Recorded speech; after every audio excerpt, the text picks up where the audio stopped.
If you know it, you can't unknow it. You can't.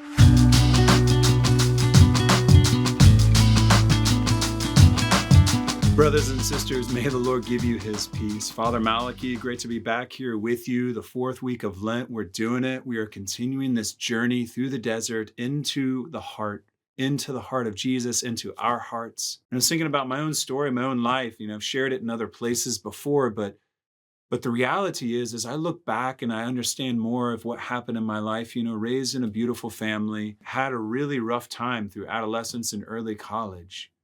And as I look back on that time, it's like struggled with addiction, drugs, got expelled from high school, had a number of different relationships where it was just like running from one thing to the next, right? Just like insatiable consumption of everything that the world could offer.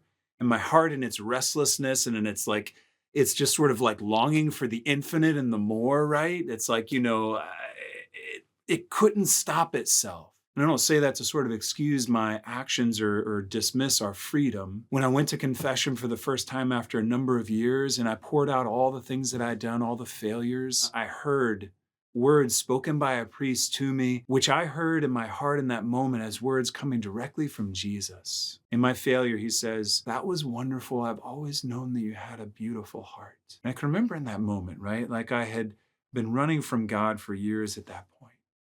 I remember the shame. I couldn't look up, I was looking down. And as I was looking down, I could see the oak floor beneath me. I could see tears that were coming out of my eyes, hitting that floor. And I can think about, like this woman in the gospel who, like, I'm sure that, like so many situations in which she couldn't raise her eyes because of the shame that she felt.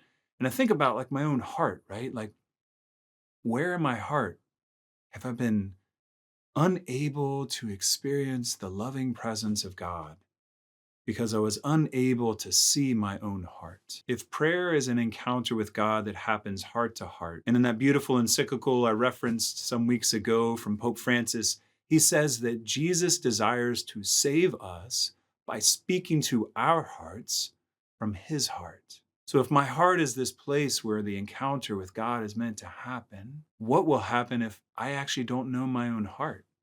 What will happen if there's a place in my heart of shame, of darkness, of woundedness, of pain that I say, I'm not going there and no one else is either? And this sort of risk of vulnerability I'm continuing to invite you into it because that's what God's inviting me into, frankly. It's like, and sometimes it hurts. I was talking with a friend recently, and they're like, yo, like going into these places hurts, but it's so beautiful. And it's true. Is to look at the pain that I've suffered and the ways that my own heart has been wounded by others. It also hurts to think about and to recognize a way that I've hurt others. And that time in this confession with this priest, it was like all I could see was the failure. All I could see was all the things I had done wrong.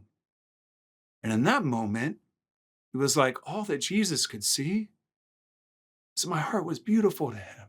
And it's so hard for me to try and put words to it. But in this experience of being seen in a place of shame, a place where I had so much hatred for myself and condemnation of who I was and just didn't believe in my own goodness. In those places, Jesus spoke this word and life came like just breaking out from it in a way that I don't have words to explain. It was as if the lights on life got turned on for the first time. Before I'd been protected, I'd been guarded, I had been sedated.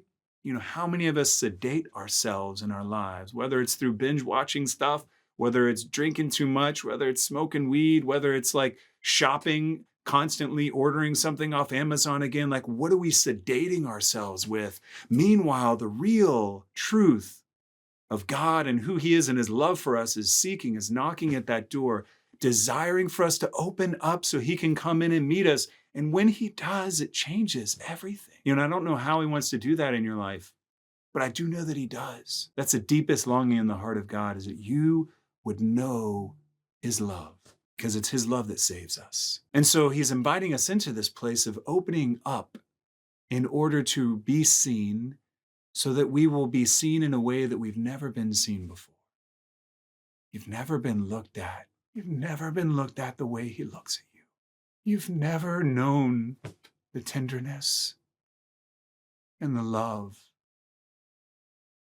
that he has in his eyes for you until you've seen it. And once you've seen it, you can't unsee it.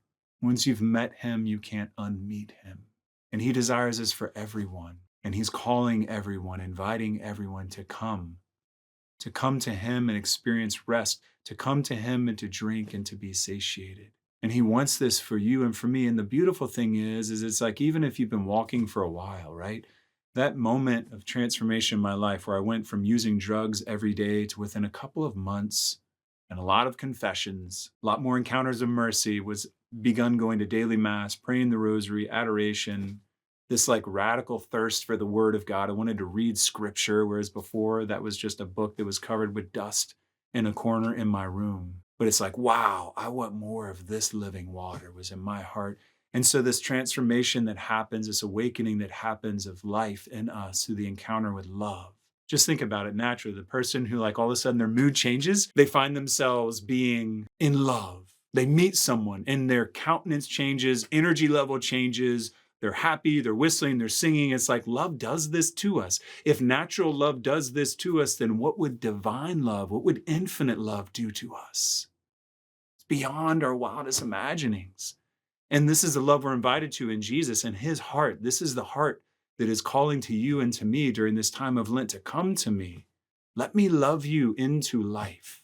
And so when this happens, all of a sudden this fruit comes. This woman in the gospel, right? The Samaritan woman goes back and shares, and the people come to meet him themselves.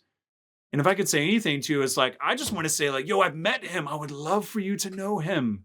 And I don't know how and in what way that's going to take shape and form in your life, but I do know that he's longing for you. But one of the fruits that comes out of this encounter as well is this seeing the world in a new way, seeing the beauty, the light, the presence of God with us, but then also a heart that's moved with love for those around you. This is why like a faith that's just me and Jesus is not Christian faith.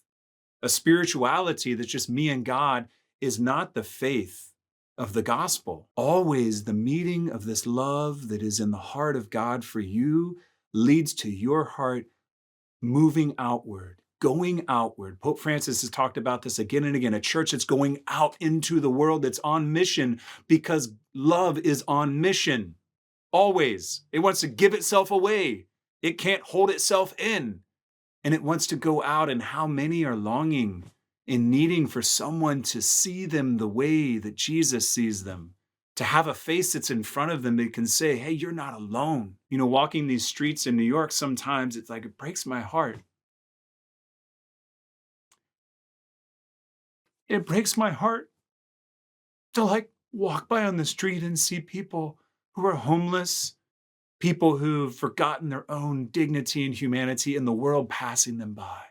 And my heart breaks when I see that. And you know, just to go and say hello, to go and just try and look them in the eyes, even if they can't see themselves, to let them be seen by me, by Jesus in me. And Jesus in you wants to see so many people, wants to love so many people.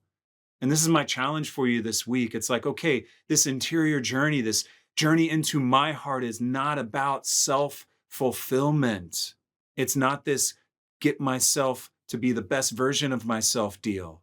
No, it's about allow myself to become like God and allow the love that's in his heart take possession of my heart. And when that happens, you start looking around with his eyes. And you'll see your spouse a different way. You'll see your children a different way. You'll see the poor a different way.